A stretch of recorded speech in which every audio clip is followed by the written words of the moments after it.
Eh, Gracias, John Jairo, por el espacio que nos brindas. Esta entrevista está realizada para el curso de resolución de conflictos para la Universidad Un Minuto de Dios, octavo semestre. John Jairo, por favor, nos comentas en qué compañía laboras, qué cargo desempeñas. Bueno, muchas gracias por la invitación. Mi nombre es John Jairo Rengifo, gerencio la regional del suroccidente de Domina Entrega Total, una empresa de 25 años en el mercado, en la distribución de correo certificado, paqueteos, tarjetas de crédito, tarjetas de débito y algunas otras operaciones logísticas. Ya.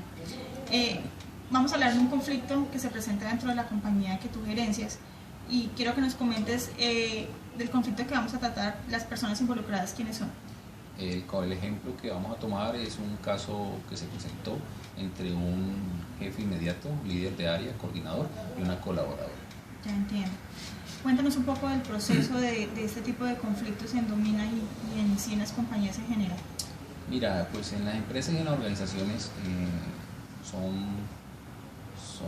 están involucradas personas. Como tal, también existen unos niveles jerárquicos de dirección. En este caso, colaboradores o colaboradores y coordinadores o jefes. En muchas ocasiones los jefes o los líderes o coordinadores de área conocen la información, conocen su cargo, pero también no saben transmitir o no tienen la mejor forma de transmitir lo que requieren. Y los colaboradores igualmente. A veces el colaborador, por no entender o por no tener clara la idea, tergiversa lo que se le manda e incluso a veces siente de que la forma en que se lo piden para ellos no es la ideal y pueden estar hablando de brusquedad o agresión verbal. O sea que ese es el problema Sí, en este caso es claro, el colaborador dice que hay una agresión verbal de su jefe al solicitarle un direccionamiento especial. Entendemos. En cuanto a la tipología del conflicto, me hablabas que era una tipología de tipo interpersonal. Sí, sí, claro. Interpersonal porque son dos personas. Para el claro ejemplo está un jefe y un colaborador. Entiendo. Involucrado. Hablando un poco de los componentes innecesarios dentro de este conflicto, me hablabas de la mala comunicación. ¿Por qué hay mala comunicación en este conflicto? Primera, porque hay una mala comunicación jefe-colaborador al no saber transmitir la idea. Fuera de que debe chequear al momento de dar su direccionamiento al colaborador, qué entendió, cómo lo entendió, qué necesitaba. De pronto no lo sabe transmitir, el colaborador no lo entiende y se encierran en una disputa verbal que hace de que se genere el conflicto. Ya. Me hablabas también que hay desinformación en este conflicto, ¿por qué? Sí, también puede haber hay desinformación porque el uno no le transmite la información clara al segundo, al colaborador. El colaborador como tal no conoce, no entiende, no sabe para qué son las cosas o para qué o el porqué de las cosas o el porqué de las cosas que se les piden y tergiversa la idea. Entonces hay una desinformación y hay una mala comunicación. Una mala comunicación. Me contabas también que hay una percepción equivocada de este proceso. ¿Por qué hay una percepción equivocada? Por lo mismo, ante un colaborador no entender su direccionamiento, entonces pierde la idea, pierde ese direccionamiento que le dan y tergiversa totalmente lo que el jefe le dice. Al no entender, se siente, y al líder no saber transmitir la información, se siente agredida y ahí es donde se genera que la persona informe o diga de que está siendo agredida, está siendo violentada en sus derechos fundamentales. Entiendo. Hay un componente genuino que identificaste, me comentabas que habías identificado en este conflicto y se trata sobre las diferencias de opinión sobre el camino a seguir en esta resolución de conflictos, porque hay una diferencia de opinión en cómo... El jefe como tal necesita que la información fluya y que el proceso se cumpla. Él cree que lo que él dice o lo que él lo transmite es como se está diciendo. La persona no lo recibe y no lo conoce, no lo sabe, no lo entiende. Entonces se rompe el esquema del proceso de tal forma que fluya. O sea, hay un rompimiento y y al haber rompimiento, al no haber entendimiento entre dos seres, se genera un choque. Ya. Bueno, entonces ya adentrarnos un poco mejor, más en el conflicto, hablando de los actores, en este caso identificamos unos actores primarios.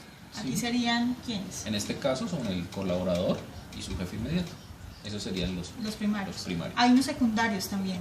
Sí, ¿Esos en quiénes este son? tipo de casos, y en las empresas se presentan muy claramente los compañerismos, o sea, el colaborador puede tener sus compañeros, el colaborador le transmite a sus compañeros lo que ha sentido de su jefe y se generan unos quiebres. Entonces, esto hacen unas alianzas con su colaborador y defienden un bando. Y en el otro lado está el jefe, que también comenta con sus colaterales, con sus mismos compañeros de jefaturas, y también hacen otro bando, y a eso hacen de que se generen disputas, pero son actores secundarios en el conflicto. Personas que no estaban en el conflicto, pero ante la participación de los otros ya entran a participar, bien sea en opinión o en alguna recomendación. Exactamente. Se coloca cada uno en un punto defendiendo la parte que cree que le conviene. Ya, pero esto es más por afinidad entre... Muchas veces los... se generan afinidades en laborales. Se generan afinidades por compartir mucho tiempo o por ideas parecidas o por cosas así. Ya hablando de métodos utilizados para la resolución de conflicto, me hablabas que el método que se identificó acá fue la mediación. Sí. ¿Por qué hubo una mediación para la resolución de este conflicto? En este caso es una mediación porque dentro de nuestra empresa, que es una empresa que se rige bajo las normas legales de nuestro gobierno, por ser una empresa de cerca de 370 empleados, debemos de generar unos comités de convivencia, que para el número de empleados que tenemos son 6, 3 elegidos libremente por votación de los empleados y 3 elegidos por el mismo patrono, en este caso Domina. Esas 6 personas que tienen unas competencias, unas habilidades especiales, son personas que tienen credibilidad en el grupo, son personas que tienen conocimiento, madurez, que son respetados. Estas personas escuchan las partes del conflicto, en este caso escuchan al coordinador, en este caso escuchan a la colaboradora, y lo que hacen es mediar para que se generen unas acciones de mejora, unos compromisos de mejora, se escuchen, se pongan de acuerdo, y fuera de generar los compromisos por escrito, con unas fechas de elaboración, se le hace un seguimiento, que en este caso fue mensual. Esos integrantes del comité de convivencia participan y llevan de la mano a las 2 personas. ¿Para qué? Para que el clima como tal mejore y para que se elimine esa disputa, ese quiebre, esa diferencia, y este mismo modelo sirve para otros casos similares. Ya. Muchísimas gracias, John Jairo, por compartir la experiencia de este conflicto y por habernos regalado este espacio para esta entrevista. Gracias. Muchas gracias.